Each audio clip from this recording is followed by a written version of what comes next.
Hello again, this is Dolores Cannon with the Metaphysical Hour, and I have a very special guest tonight, but before we get to that, I want to give out our number. This is an international number where anyone can call in from anywhere in the world.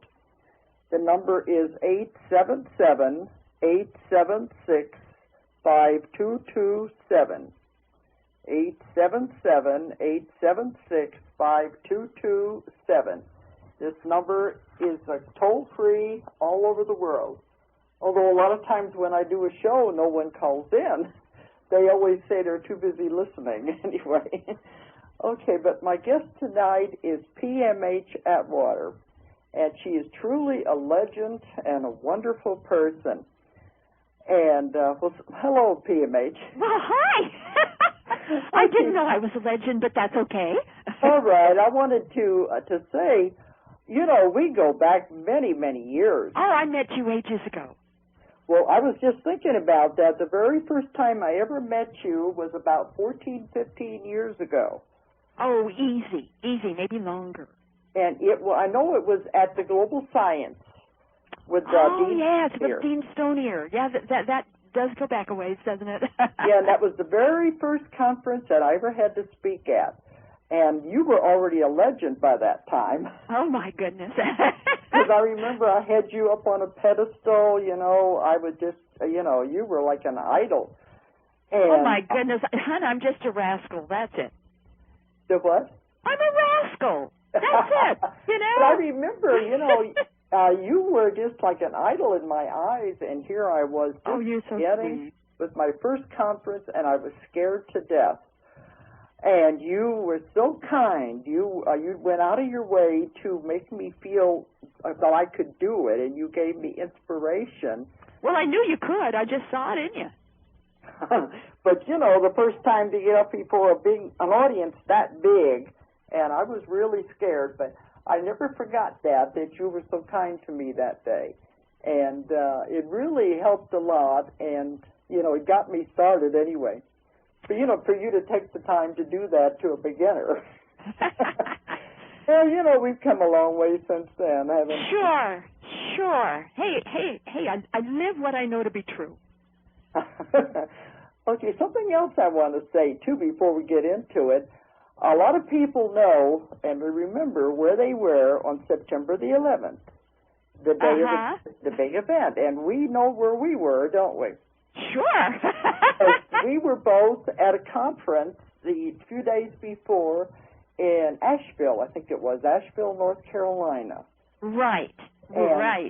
And we were faced with getting out of town that night, and there was a big rainstorm coming, and I was just barely able to make it out on my airplane, on my plane, the flight.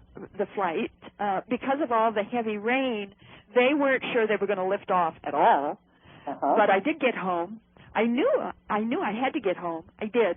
Yep. And the next morning, my oldest daughter called me on the telephone, and she said, "Mother, turn on the TV." So I turned on the TV, and there it was. Well, that's what I remember. You got out, and I didn't. Yeah, a lot of people were stuck because of that storm. Well, I had another talk that next night when you were flying out. I had another talk. Well, a lot of people didn't get out because of the storm. Which was right next to Asheville. So I stayed overnight in these people's house. And the next morning we got up, we're getting packed and getting ready to go to the airport, and that's when they said, turn on the TV. So we were caught in it. We saw it all happening, and naturally we couldn't get out of there. Yeah. So we ended up having to drive all the way back. At least we had a rental car. So that's one thing. I saw you at the INES, you know, the New Age Trade Show in Orlando in February. That's and I reminded you, remember the last time we saw each other? Right. Yeah, a lot of people remember where they were on that day. So. Well, sure. Anyway, I've known PMH for a long time, and she has written many, many books. And they're on all kinds of subjects, but it's the same kind of subjects that I'm interested in. Well, basically, it's the one theme, and that is near-death experiences. Yeah. And from that, I'm able to cover any and all kinds of anomalies and experiences and incidents and brain development and so forth and so on because of my research on the near-death experience. Yeah, because, Dolores, I was one of the original in the field. I began my work in 1978. My research base is, my research base. I knew you were established before I came along. Yeah, I'm one of the originals, and my research base is now considered to be either the largest or one of the largest. It's nearly 4,000 adult and child experiencers. I've written 7 books on my findings. People can find out all about that on my website. It's just my name.com, so it's www.pmhatwater.com. Yeah. And they can find out about my 7 books, the various charts, the various papers I've written, and so forth and so on, are also on my website. So I've been very active and very dedicated in that particular genre. What a lot of people don't realize is that in 1977, I died 3 times myself, and each time had a near-death experience, and each was different, although one seemed somehow to lead into the next one. And it was because of my 3rd near-death experience that I became a researcher. That's what I was wondering. That started you off, didn't it, then? Well, it was very specific. I heard a voice speak, and I had been, for easily a decade before my experience, I had been a teacher of meditation and explorer of altered states of consciousness and so forth and so on. So I was familiar with angel voices and guides and guardians and, all these kinds of spiritual voices that one can hear on the other side or when you're in an altered state. And this voice wasn't like that. It was not like any of those voices. It was sort of like every molecule in every cell in the universe just sort of got up and saluted this voice. It was just so awesome. And I considered it to be of God. And the voice, when it spoke, it was very specific. And I'll quote you because it's very short. What it said was, test revelation. You are to do the research. 1 book for each death. End of quote. I was shown what that meant. Books 2 and 3 were named, not book 1. And I was not told how long it would take me, how I could do this. But I accepted the mission, and that's why I'm alive. I mean, I'm alive to do that work. That's why I came back. And I'm a cop's kid. I was raised in a police station, so I use police investigative techniques as my protocol. Some people say, well, I'm using a self-styled method, or I made it up. Anybody who knows anything about police science, when they study my protocol, know that I stick with that protocol exactly. But you mean it's more like a scientific approach, you mean, or what? Absolutely. It's scientific, but yet it's a little bit broader than it's not like a double-blind study with a control group. Yeah. Rather, what you're doing is you're having sessions with people. You're not just interviewing them. You're studying them. You're studying the eyes. You're studying their body. You're studying the body language. You are studying all kinds of things about the individual. Your questions are always wide open. In other words, the way Dad raised me, he was so disturbed by people who were witness to an accident, for instance. Yeah. Let's say there were 4 people that were witness to an accident, and each one would have a different story. Yeah, and it just drove him nuts. So he was very insistent that I learn how to be an observer. And that when you're an observer, if you ask questions of anybody, all you can say is, like for instance in the accident, what happened to you? or what did you see, or what did you witness? That's all you can say. You can't say car until they say car. You can't say crash until they say crash. Yeah. You cannot bias your interview in any way. So all I would do when I was interviewing these people would simply say, what happened to you? Uh-huh. And the magic word was always, and? Oh, tell me more. And you use a lot of body language. You use a lot of facial expressions. When you are having sessions with kids, you know enough with a child that you're never above eye level. Never, never, never. That's a no-no. If you do that, they don't trust you. Oh, okay. So you always get down to eye level. So if you're interviewing toddlers or, kids that are just recently verbal or kids that aren't very tall, you're on the floor with them. But is it more difficult, though, to get information for kids, though? No, not at all. Once you know how to do it, and I tell people that in detail in my book, The New Children and Near-Death Experiences. In the back in one of the appendices, I go in depth about the protocol I use.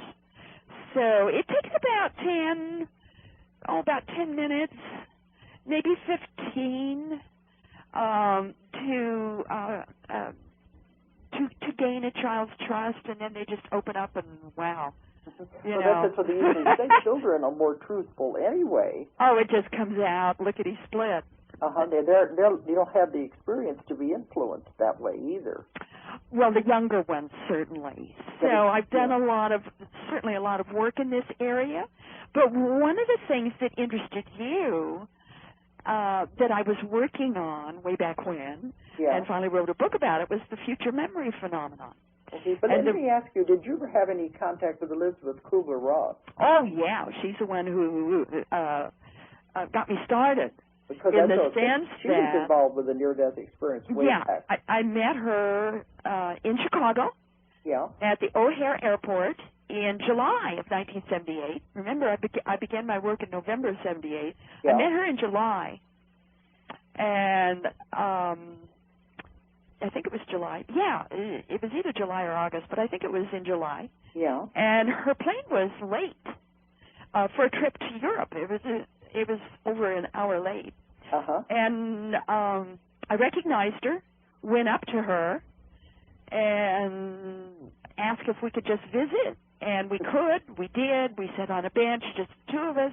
We talked like a couple of little kids who'd known each other forever. And she wanted I met her, she was very approachable. Yeah. And I told her about my own experiences, all three of them. Yeah. She listened. And she was the one who told me that I was a near-death experiencer. Yeah. She told me what the near-death experience was. She never mentioned Raymond Moody. She never mentioned his book. Yeah. And I knew nothing about Raymond Moody or his book for about another 3 years or so. It was Kenneth Ring who told me about Raymond Moody. I'd never heard of the guy. Well, when I met Elisabeth Kübler-Ross, it was at a seminar she was giving, and it was in Joplin, and they had expected about 400 or 500 people at this hotel, and we went up there, and there ended up being over 1,000. Oh, I could believe that. She was such a powerful woman. They were totally unprepared. I mean, they didn't know what they were going to do with all these people, and they had us crammed in there as tight as you could cram them in. Even extending out around the swimming pool, they had to open up the rooms for the motel rooms for the restrooms.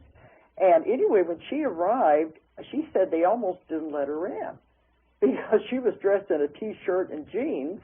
Right. Yeah, that's our dear Elisabeth. I guess she didn't look like this, distinguished woman they were expecting.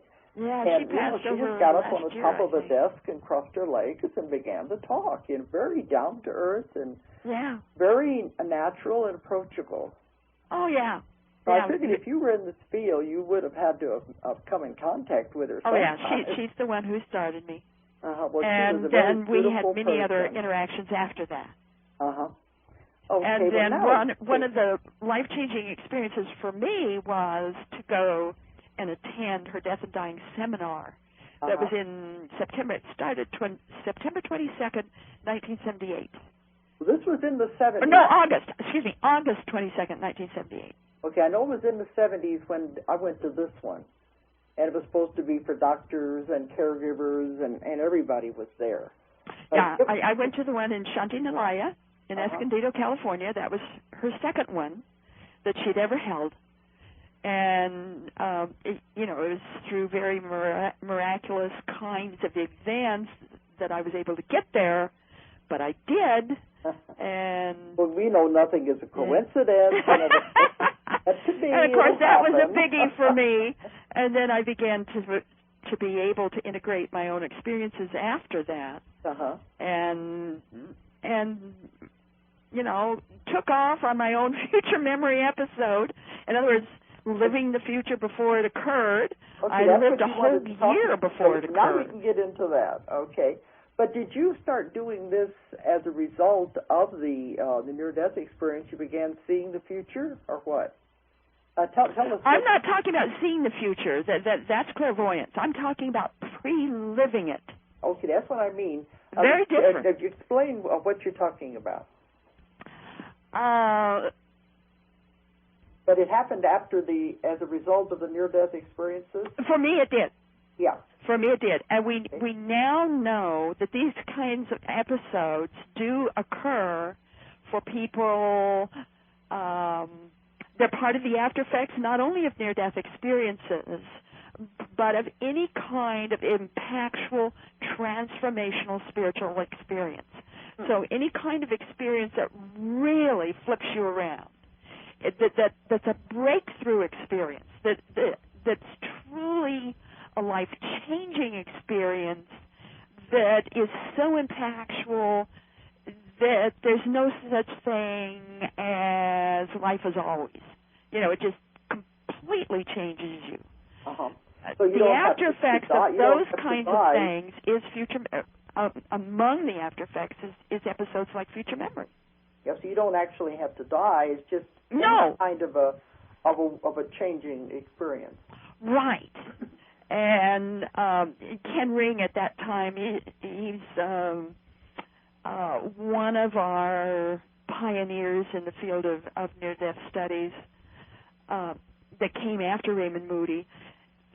He was talking about flash forwards, that experience afterward would get these flashes of the future. Okay. And I looked at that and I thought, well, that doesn't really explain it. That just doesn't cover what's going on here, Ken. And he couldn't understand me. So I started looking into it much more deeply because it had occurred to me. It was happening to many other experiencers I knew about. Okay. So I decided to do a particular project just on future memory. Did it happen to just people like myself, people who had these sudden spiritual experiences, these very dramatic ones, or are there other circumstances where this can occur? And I found out that a lot of people have them. People have them under people who are dealing with a lot of stress in their life, a lot of sudden changes in their life, things that they can't handle necessarily, will start to have these. Now, what they are, and I'm going to be kind of technical here, but not that technical, I hope. Okay. I call future memory a chance to pre-live the future in advance. Now, notice I said pre-live. It's the ability to fully live a given event or sequence of events in subjective reality before it plays out in objective reality. And sometimes it's forgotten by the individual, but not always. And invariably there's a particular cue or clue or something happens afterward that brings it all back. But usually most people remember it, but not everybody. But this pre-happening, this pre-living is so detailed, Dolores, yeah, that there is no way to distinguish it from everyday reality while the phenomenon is in progress. In other words, everything, every detail is lived. Each movement, each thought, smell, taste, decision, sight, sound, and everything is pre-lived. It's not just a viewing like clairvoyance or a hearing like clairaudience or a knowing like precognition or a prediction, prophecy. It's not any, and it's not déjà vu. People sometimes get it mixed up with déjà vu. Déjà vu is always past-oriented. Yeah. Future memory is always having to do with a future that has not occurred. That's what I mean. When it happens, how do you know you're in the future? Is there something that distinguishes it from... Well, there's a particular pattern I've found with the majority of experiencers, whether they be those who had an experience like myself, that is to say, that were turned around by these, really transformational experiences, or people who had gone through many changes in their lives and were sort of, quote-unquote, dealing with it, a lot of stress. So it didn't matter what kind of person. Yeah. The majority had a particular pattern. And I talk about this pattern, of course, in my book, Future Memory, and I give the whole sequence of the pattern.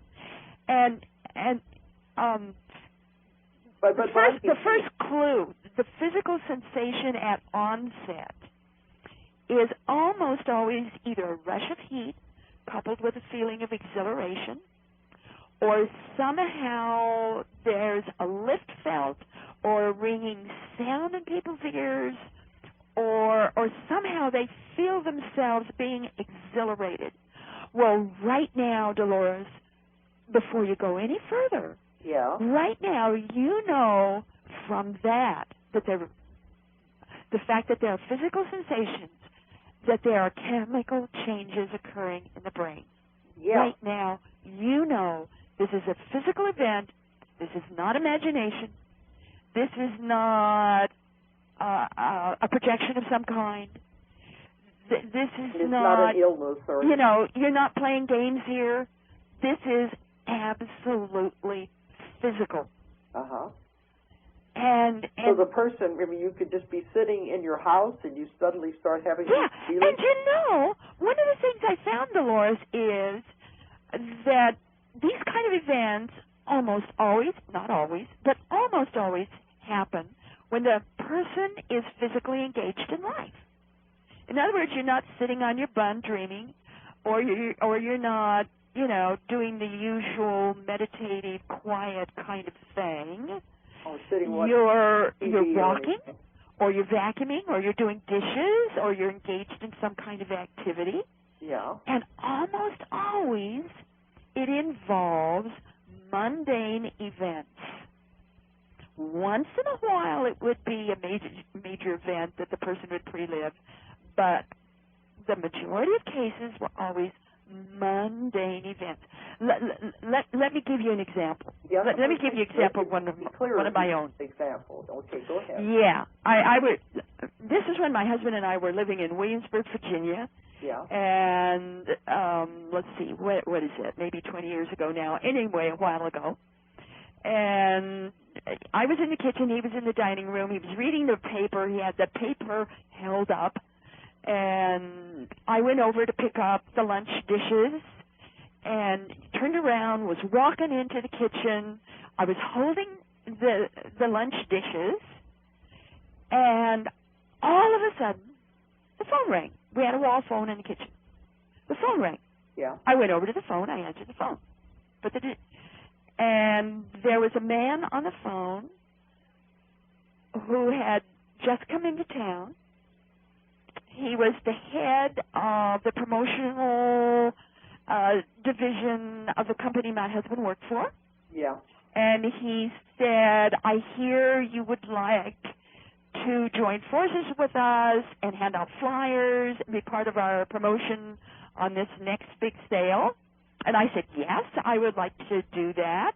I had some time, free, and I would like to, just be involved in this. And he says, okay, meet us at 7 o'clock tonight at Howard Johnson's restaurant, and I'll explain all the details then. Okay. So I busied myself through the day, and I vacuumed, and I did all kinds of things, and I was ready at 7 o'clock, and I drove over to Howard Johnson's, parked the car, got out of the car, went inside Howard Johnson's, and went through these big, huge glass doors, went inside, couldn't find this guy. Uh-huh. So I turned around, and when I turned around, there he was walking in the doors surrounded by a bevy of women. Bingo! And then it was over, and I'm still standing there in the kitchen, and I'm holding the luncheon dishes, and I'm wondering, what happened? What happened? This was so physical, Dolores. It was like slipping. I had done it. Was it kind of like what I call slipping into another dimension and then coming back or something? No. I was in this dimension. I knew I was in this dimension. It was 100% physical reality, and I knew it was physical, and I physically did it. And, I went on to the kitchen counter, and, excuse me, I put the plates down and wondered about this. Well, I guess maybe a week later, I was just walking by the kitchen, and the phone rang. Yeah. And I answered the phone, and there was this guy who just came into town who was head of the promotional part of my husband's business, and he said, well, I just got into town, and I heard that you wanted to take part in handing out flyers in our new promotion for our new sale. Why don't you come to Howard Johnson's restaurant at 7 o'clock tonight? That's when we're having our meeting. I'll explain everything then. See, that would have been the feeling of deja vu. And then I busied myself. I vacuumed the house, and I did a lot of things, and I changed the clothes, and I got in my car, and I drove to Howard Johnson's, and I parked the car, and I went into Howard Johnson's, and I went through the big glass doors, and I couldn't find the guy. And when I turned around, the whole episode returned to me. I remembered it, and I knew I had done this before. And I'm not kidding you, Dolores. I'm standing there in the Howard Johnson's restaurant, and I started laughing because I knew exactly what was going to happen when I turned around. Uh-huh. And I just, without turning around, I just stood there, and I laughed and laughed and laughed. And finally, when I got tired of laughing, I turned around. And there's this guy. He's walking in the door surrounded by a bevy of women. So I go running up to him, and I introduce myself to him, and I say, I can hardly wait to find out about this promotion and hand out the flyers. Well, Dolores, the guy went totally white. He stepped back. His mouth fell open, and he said, how do you know who I am? I just got into town. You cannot possibly know what I look like. How do you know this? Well, Dolores, that wasn't part of my future memory episode. So I had to get really creative. Yeah. And I thought for a minute, and then I said to him, lucky guess. And that's all I could say to him, lucky guess. And I just fluffed it off, and we had our meeting. But do you know, for my entire employment with this guy, and it was about, a couple of weeks long, maybe 2 or 3 weeks, yeah, he would never touch me. He would never be close to me. He would hardly be in the same room with me unless he was on the other end of the room because I spooked him out. You must have freaked him out. I did. Probably. I did. That's how real future memory episodes are. And some people think, well,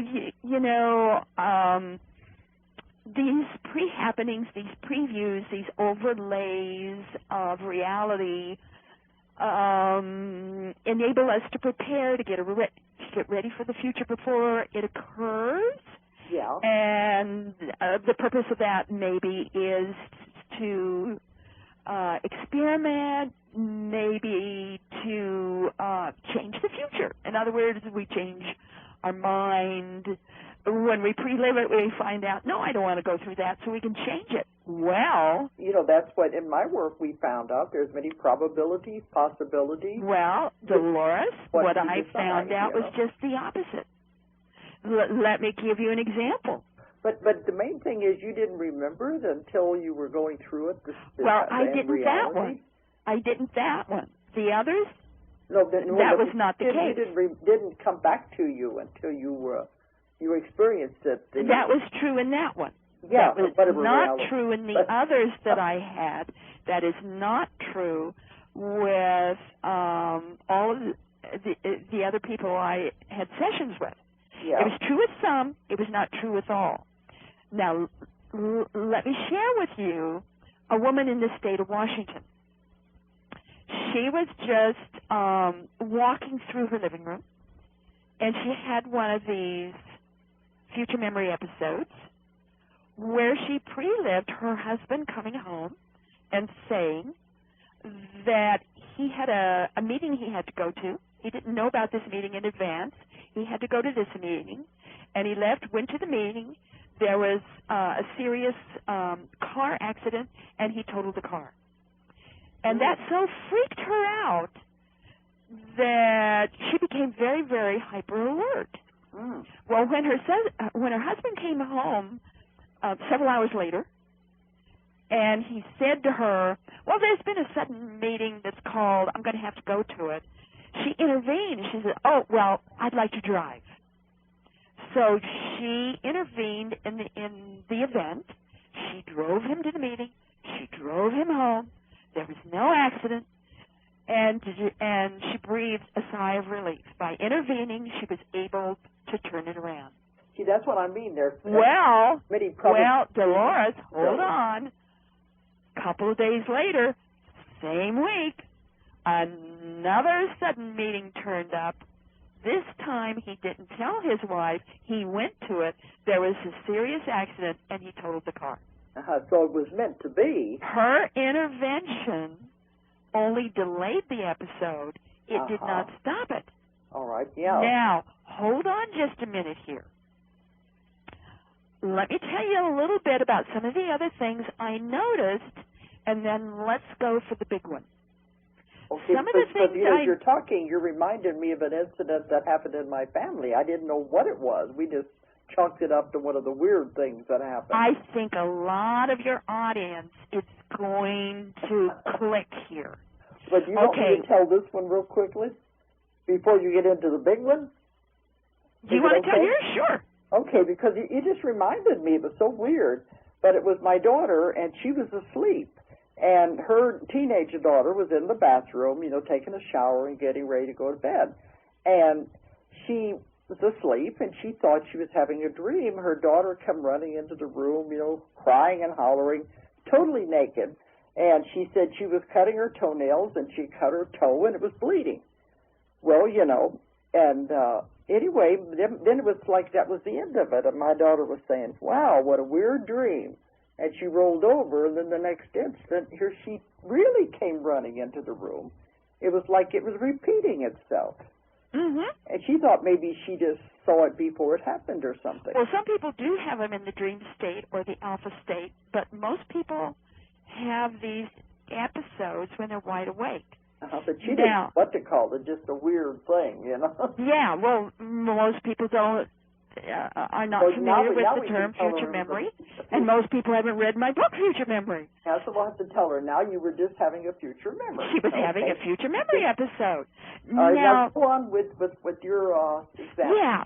Yeah, Dolores, when I ask these people, why do you suppose future memory episodes occur? Invariably, they would call them pre-happenings or previews that enable them to see ahead and give extra time to prepare themselves.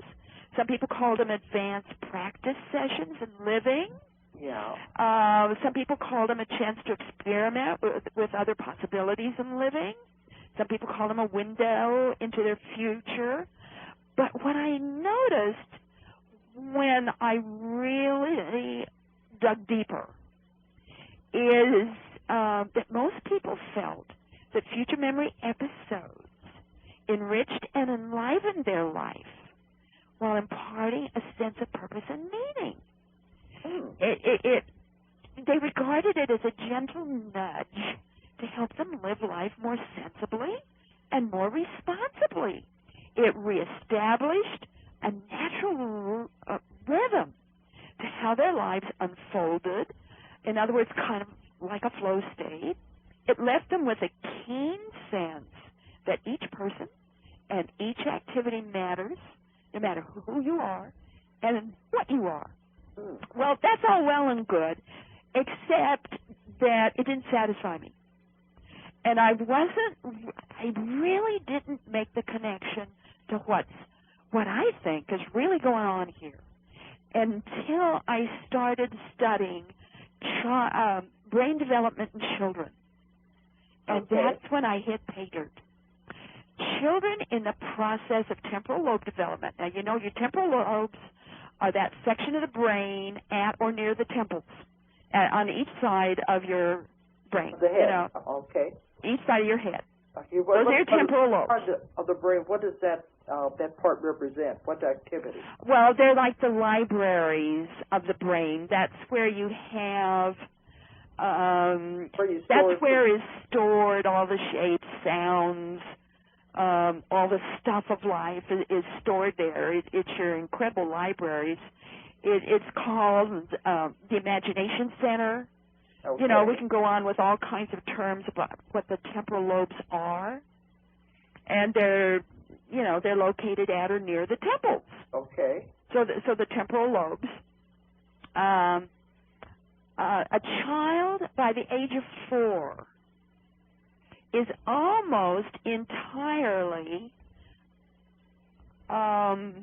future-oriented. They are so attuned to the future that he or she will spend most of their waking hours projecting into the future, living events before they occur, practicing about future events, encounters in advance. That's what they're doing. You look at kids between the ages of about 3 to 5. This is when the temporal lobe development is, or most of it is. And that's what they're doing.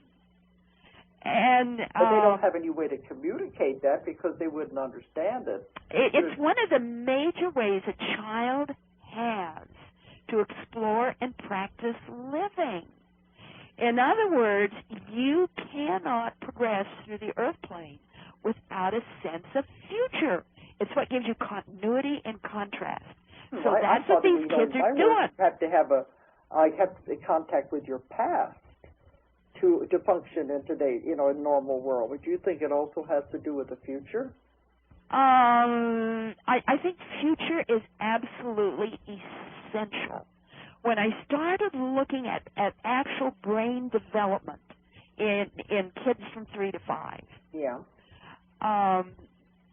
they pre-live the future on a regular basis.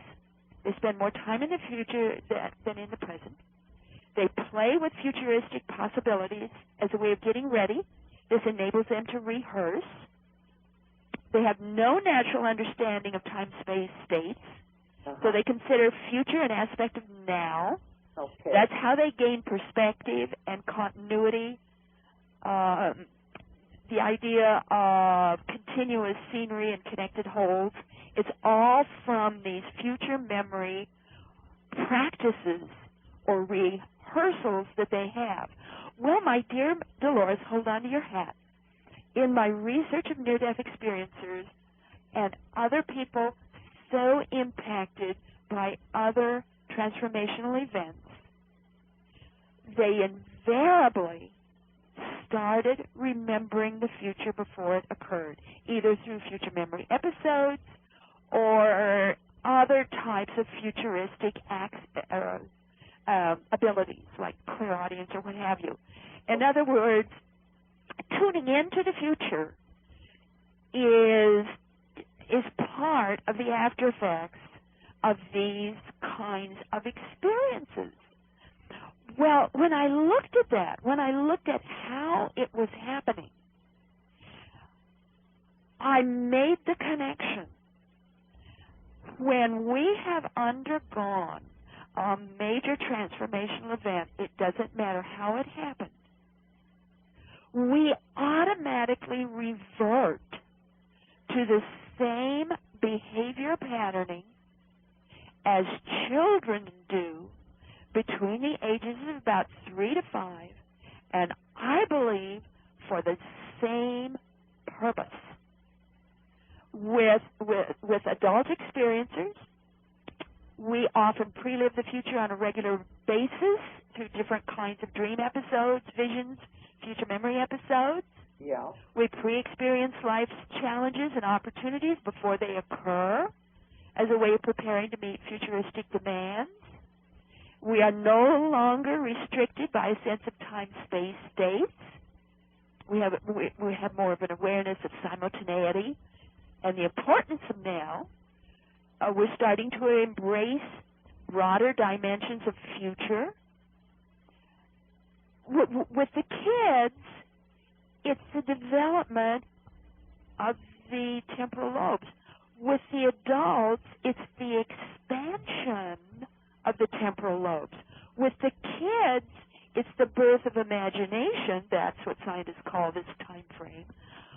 I believe with adults, it is the rebirth of imagination.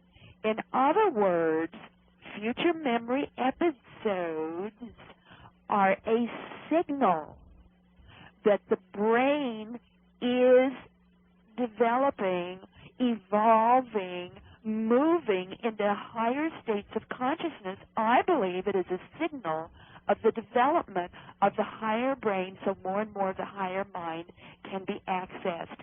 Again, I say to you, we cannot progress through earth plane living without a sense of future, because that's where continuity comes from. That's where contrast comes from. We can't recognize anything without contrast. That's where perspective comes from. We need that in order to appreciate past. We must have an awareness of future. Mm-hmm. But, as we know, the future is not set in stone. So, there are these different probabilities. And that's when you're getting into altered states of consciousness. That's when you're getting into psychic abilities. That's when you're getting into other ways of using faculties normal to us. When we're talking about psychic abilities, what we're really talking about is expansions of faculties normal to us. So I'm not talking here about faculty perception. Okay. I'm talking about brain development, which I think is so exciting, at least to me, and I hope your listenership too, that these kinds of incredible events that happen to us that turn us around and enable faculties to expand, these kinds of transformational events are natural and normal and necessary and part of the evolution of the species. They're happening more and more. They need to happen more and more. And if you get into my book, Beyond the Indigo Children, I get very deeply into the evolution of the species, which I believe is happening right now. We're making that quantum leap as a species that's what into the higher modes. I've written about in my new books, Convoluted Universe, is the same thing, that we are evolving. It's as though the vibrations, the frequencies are speeding up. And I've been told we are bringing back psychic abilities that were lost. And we need them now to survive, and that we are evolving. And as a race, we're evolving into a whole new dimension. And my job as a researcher is to track that, to pinpoint that, to observe that, to be able to show how it's happening and why it's happening. So see, that way you're able to look at it scientifically and with the medical, the physical, to be explained it in that way. As that's my job. Is That's what I came back occurring. for. Remember what I was told. It said test revelation. Okay, because I just write what I find. Right. But you're going but back. See, I don't. You're going back to actual. I'm a field worker. Of what is actually happening with the physical body. A lot of people call me the gumshoe of near death. You know, I'm the gumshoe person. Yeah, I'm a field worker. I'm out there observing and testing, having sessions with significant others as well as the experiencer themselves, testing it again and again with different populations in different parts of the country and in other countries, testing it again in sessions with significant others. In other words, it's not enough that a channeler or a psychic or a person under hypnosis says these incredible things and these incredible words and tells us and gives us this information. For me, is it real? Can I isolate it? Okay. Can I describe it? Is there an underlying purpose here? Is there underlying energies here? You're going at it more as a scientist in that way. Yeah. Well, hey, what guides me is the words of the physicist Wolfgang Pauli. His name's kind of hard for me to say, but anyway, Wolfgang Pauli. Yeah. When he said, and I quote, "We need a new science to explore the objective side of human consciousness and the subjective side of matter.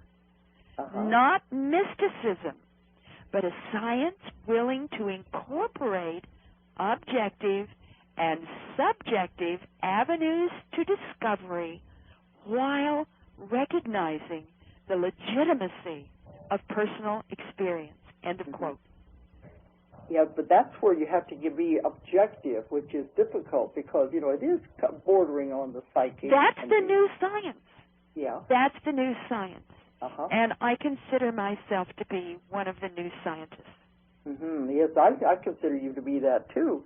You know, when I give lectures in my near-death experiences, well, in mine is not the near-death. Mine goes beyond that, too, the real-death experiences I've discovered through hypnosis. But when I'm doing a lecture on that, I always ask the audience, is there anyone in the audience that has had a near-death experience? And there will usually be at least 3 or 4 people raise their hands, no matter what country in the world I'm at. Right. And then I ask them different questions, and invariably the experience is the same. Well, the pattern is the same. But, you know, the skeptics, you've heard the skeptics, they're always saying, oh, it has to do with medication. My dear, there is not one single skeptical objection that has not been overturned through scientific research. Yeah, you know, we know it's real, but they come up with these really absurd explanations that it has to do with, you know, the oxygen deprivation. Well, when a person is we've dying, already proved all of that to be false.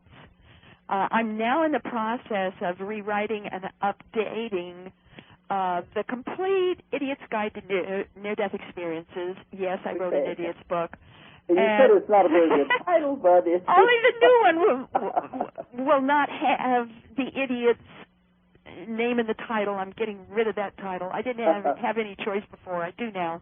Yeah. And it's literally an encyclopedia of the entire field. So anybody who can get a hold of the old one, the original one, the Complete Idiot's Guide to Near-Death Experiences, they will have a complete encyclopedia of the entire field. Well, now it's going to be even more complete. And now we have so much more verified research than we had even back in the year 2000 when the book came out. Just in the 6 years.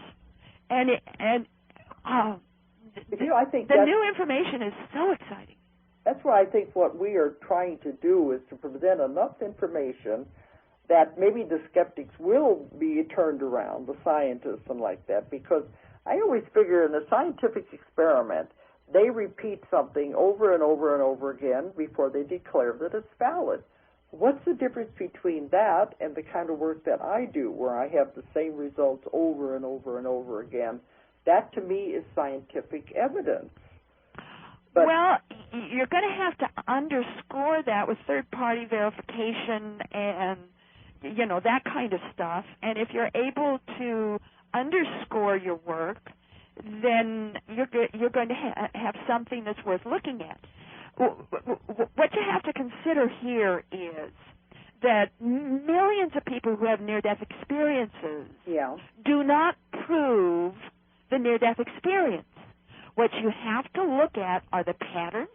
You have to look at the pattern of after effects, the pattern of the experience, the pattern of the effect it has on the individual, and then you can say, aha, we've got something valid here. Okay, because I mostly just accumulate evidence where you're going after it and trying to tear it You've apart. got to underscore it. You've got to underscore whatever you find do. out, there. Yeah. But anyway, I think we're both out there sure. doing extraordinary work. We're on the. I'm always looking for something that's not known and trying to explain things that people don't know or don't understand. That's what I'm looking for. So, well, I ran into that doing the near-death research and then followed it through. Okay. But then you've got to realize, dear, that I was one of these weird kids as a child. And I in the first grade, for instance, I was the only kid in school. Okay, but PMH, I'm watching the clock. Oh, we don't have time. Well, I had all these extra kinds of abilities. I didn't mean to interrupt then, but I'm just thinking I got. Yeah, we're running out of time. I can't tell my little stories. Well, they always want me to stop at 5 minutes till, so they can insert commercials later. Okay. Well, are we there? Are we there, dear? I'd love to hear some more of these stories. Maybe you can come back another time. Well, I would love to, and we can talk about all kinds of things. Oh, I know, because with all of your books, you've got a lot of things we can discuss. Oh, I'm now a blogger. HTTP, what is it, a colon, / PMHAtwater.blogspot.com. Can you imagine? I'm now a blogger. Oh, okay, because I was going to ask how people can contact you, but you've already given out your website. Yeah, the website, www.PMHAtwater.com. And would they be able to communicate with you through that? Well, I I discourage too much of that because I could get hundreds of those emails, and, you can't answer them all. But yes, you can reach me through the website. Okay, I'm the same way. Mine pile up, and I apologize. Yeah, and I'm working on another book now, and, I'm just being real with people and saying, I don't have much time anymore for email. I just don't. Well, it's the same way with snail mail. I tell them I will do it if I can, but it just seems to be too much. Yeah, I do what I can. We're coming to where we're going to have to sign off, and I just want to tell people again, my website is ozarkmountain.com, the name of my company. It's OZARKMT.com. And to all the listeners, my goodness, Dolores has written incredible books. You ought to get some. And we're old friends anyway. I like to have people on the show that I know real well. Okay. Well. All right. Well, I think it's going to be about time to sign off then. And thanks a lot for coming on. Well, thank you for the privilege and the pleasure. And we'll Many do blessings, it again. dear. We'll do it again. Okay. Bye-bye. Bye-bye. If you enjoyed the show, check out more of our other videos and be sure to subscribe and click the like button. Thank you for listening to the Metaphysical Hour with Dolores Cannon.